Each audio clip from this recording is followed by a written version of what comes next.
Chris and I just arrived in Buenos Aires, Argentina. And when I arrive into a new place, I usually feel a little bit anxious. Though this city is beautiful, there are also so many unknowns, and it usually takes me a few days to feel comfortable.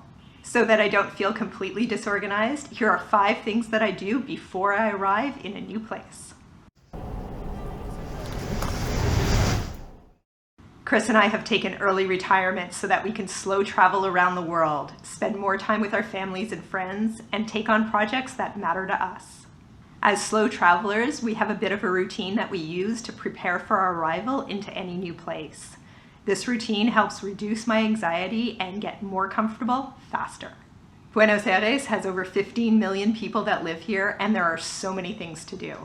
Some of the culture reminds me of other South American countries, but other things are quite different, like managing our money with the high inflation rate here. So here are 5 things we do to prepare for our arrival into a new city. My list assumes I've already looked into things like visa and entry requirements, safety, health insurance, climate, etc. In this video, I want to focus on what I do to reduce my anxiety when I arrive in a new place and get comfortable more quickly. The first thing I do before our arrival into a new city is to figure out our accommodations. Now, I don't always book our accommodations ahead of time because I like to remain a little bit more flexible, but I at least have a plan and know what our options are.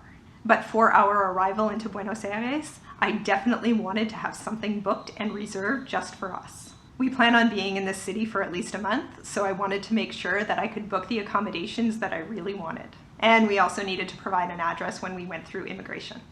Since Buenos Aires is such a big city, it can seem really daunting to figure out where you want to stay. So I started by breaking it out into different neighborhoods and figuring out which neighborhood had the kind of lifestyle we were looking for. When we were younger, we liked to stay in neighborhoods with lots of bars and restaurants that stayed open till all hours of the night. But now that we're a little bit older, we're looking for tree-lined streets and local cafes and places with a bit of a quieter vibe. To figure out where to stay, I start on blogs, Facebook groups, and Google searches. And then once I've narrowed it down, I move on to sites like Airbnb, Booking.com, and local rental sites just to see where our accommodation options are. And after all that searching, I settled on a 1-bedroom apartment in a quieter area of the Palermo neighborhood. Next, I figure out transportation to my accommodation. For Buenos Aires, we needed to figure out how we were going to get from the airport to our apartment. We usually use Uber if we can from the airport, but in this particular case, Uber is only allowed to pick you up from the parking lot of the airport, not in the arrivals area. Because the parking lot would be out of range of the airport Wi-Fi and we didn't have our SIM cards yet, we decided to try a taxi instead. Before we landed, I looked up the different taxi options and what the cost should be.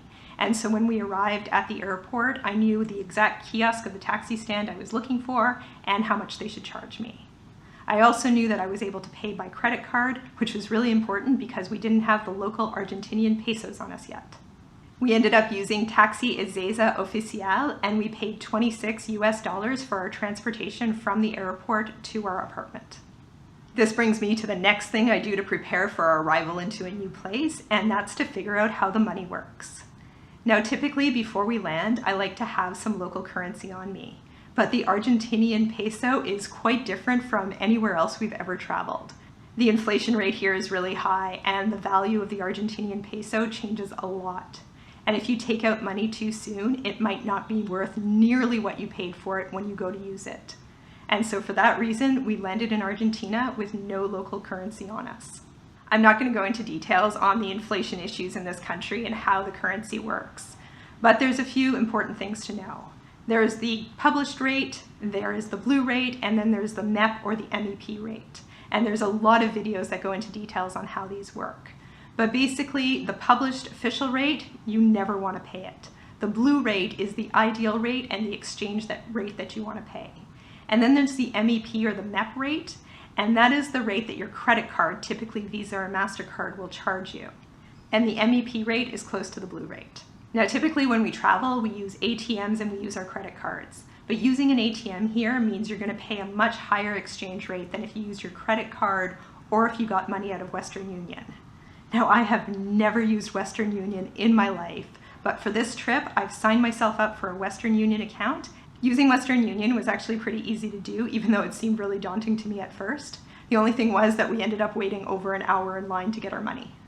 So after waiting over an hour in line, I ended up with this massive stack of bills.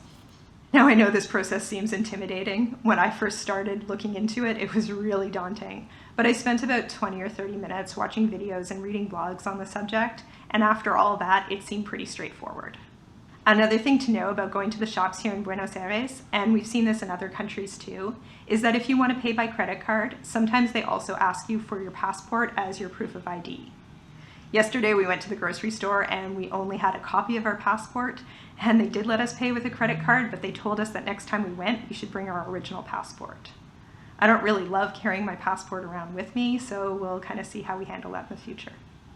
The second to last thing I look into before we arrive in any new place is how the SIM cards work in the area.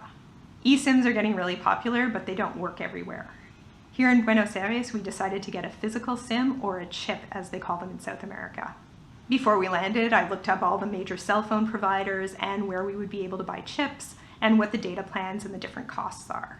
For Buenos Aires, Chris and I also brought our older phones with us. That way we can use them on the street, and if they get swiped, we won't be as upset as if our more expensive phones got stolen. And the last thing I do to reduce my anxiety and make myself more comfortable about coming to a new city is to look up all the major holidays and the closures. I want to make sure I'm not landing on a major holiday that I don't know about, where all of the taxis and buses might not be working the way I expect them to be. I also want to know about regular weekly closures. Like, for example, when we were in Greece a couple of years ago, we heard that most of Greece closed down on Sundays, but we didn't really believe it. Then we went to go get our groceries on a Sunday and we found out what they meant. Pretty much everything was closed, and we ended up having to go to our corner store to buy really overpriced crackers and dip, and that's what we ate for the day. And that's how we prep for our arrival into a new city. We've been in Buenos Aires now for a few days, and I'm already starting to feel more comfortable and less anxious. The streets are beautiful, they're tree-lined, and I'm starting to get a feel for how all of the different systems work. I've even picked out my new gym and figured out my membership type. And that's our video today. We look forward to seeing you in our next one.